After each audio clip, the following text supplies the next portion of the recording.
let me go to our Kano studio where we have an authority, Professor Danbatta, who joins us from our Kano studio. Thank you so much, Prof, for coming on tonight.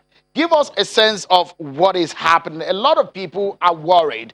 And it's some of the things that have been going around when people say 5G network is dangerous, and that, in fact, there are people of the opinion that birds, trees are being affected, birds die, animals die, especially those ones that are close to the repeater stations of the 5G installations. What is true? Is it true or is it a myth, Prof? Well, thank you very much. Let me first of all say the type of radiation we're talking about is non-ionizing radiation. And this type of radiation is being regulated by the International Commission for Non-Ionization Radiation Protection. And therefore, before any spectrum is assigned for the rollout of telecommunication services, this commission would have looked at the spectrum in question and advise all agencies all over the world. I'm talking here about regulatory agencies in telecommunications about the safety or not of utilizing such spectra for the deployment of telecommunication services. In addition to the International Commission for non-ionizing, radiation protection, we have the International Telecommunications Union, and we have the IEEE.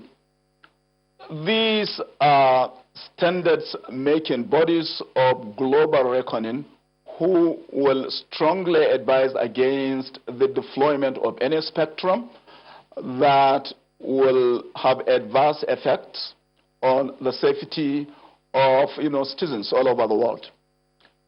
As yet, we do not have any scientific evidence to show any correlation between the 5G spectrum and the COVID-19 virus as we're talking. At the national level, that is, I'm talking about in the Nigerian context, what we have done so far is to embark on a trial, a 5G trial using two spectra, 3.5 and 26 gigahertz. We are presently studying the results of these tests. I'm talking about the trial tests. And the commission will come up with a position as to the safety or otherwise of this particular spectrum which we have deployed for the rollout of trial services in 5 locations in the country. This study or this results of this trial are being studied in the commission. What we're interested in here is whether the levels of radiation from these emissions are either below or above the levels specified by these international regulatory agencies. Professor Danbatta, let me, if I may come in quickly, yeah. Apologies, please. Let me quickly put this question in. There are a lot of people who are also with the theory that in China, Wuhan was a first city where 5G was rolled out. In the United States, there are people of the opinion that it was rolled out in New York. And if you look at the trend and the spread of the coronavirus, some of the scientists and those who have the opinion that there is a correlation between the coronavirus and 5G is valid. Is there any, from that point of view, how would you react to that? Well, I would say we do not have as yet any scientific evidence to support the theory you have just advanced. I think we have to be very, very careful about associating the 5G spectrum with the spread of COVID-19 in those places you have listed. I believe there are a few countries in the world where the death rates are equally very high, but in which the 5G services are have not been rolled out as yet. But, Prof, if you give us an understanding, and perhaps those who are also Yes. of the theory, who have proven the theory that some of the repeater stations of some of the installations of the 5G, trees be close to them. If you look at the backs and the leaves are just gone dry and dead, and on the other side of it, the trees are blossoming on the other side. And in fact, the birds and animals are not surviving in those environments. What would you say to this also? I don't know what environments you are talking about. If you are talking about the Nigerian environments, we normally conduct tests around, sites of base transceiver stations all over the country. And it is on the basis of these tests that we establish whether radiations emanating from the devices that are put there intentionally to provide services to citizens, where these radiations are harmful to the people within those locations and outside those locations. And as yet, we have not come across any base transceiver station emitting harmful radiations to citizens of this country.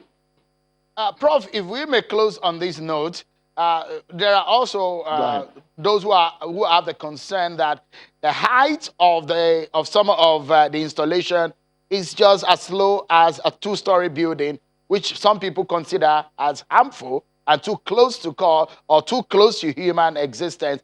And if you can quickly just respond also to the fact that how much of the rollout of the 5G connectivity do we have in Nigeria? Well, I will quickly respond to your last question. So far, there is no rollout of commercial 5G services in this country. I want to assure Nigerians about this. And the reason for this is because the whole issue of 5G is still at the trial stage. And this has just been concluded, and we will come up with a statement recommending to government as to the safety or otherwise of the rollout of 5G services. As for the heights of base transceiver stations, masts, these again are regulated by the Commission, including even step back, distance away from houses, dwellings, and so on and so forth. And every base transceiver station that is being installed must conform to the specifications which have been spelled out, in our guidelines. Professor? If there are such base transceiver stations, our attention, should be drawn so that we can take regulatory action. I must sincerely thank you for the time that you've spared for us. Professor Umar Danbatta is the Executive Vice Chairman, Nigeria Communications Commission. Thank you so much for talking to us tonight and sharing your thoughts and clearing the air about some of these issues. We need to go now, but we have 10 seconds for Tony. Thank you very much. It's my pleasure. Thank you, Prof. Tony, your final word. My final word is, I think that they should have completed the tests and the studies or the epidemiological studies before they even did the trial. I think that the study should be done first before even a trial. So there's something wrong with that for me in process. Tony Nwakalo, environmental biologist, thank you so much for coming out tonight. Thank you for having me. But that's our show for tonight. I guess it's going to be some kind of conversation that will be ongoing, and government at all levels will be looking into it. Thank you so much, everyone, for watching. I'm Sean Akimale. Bye for now.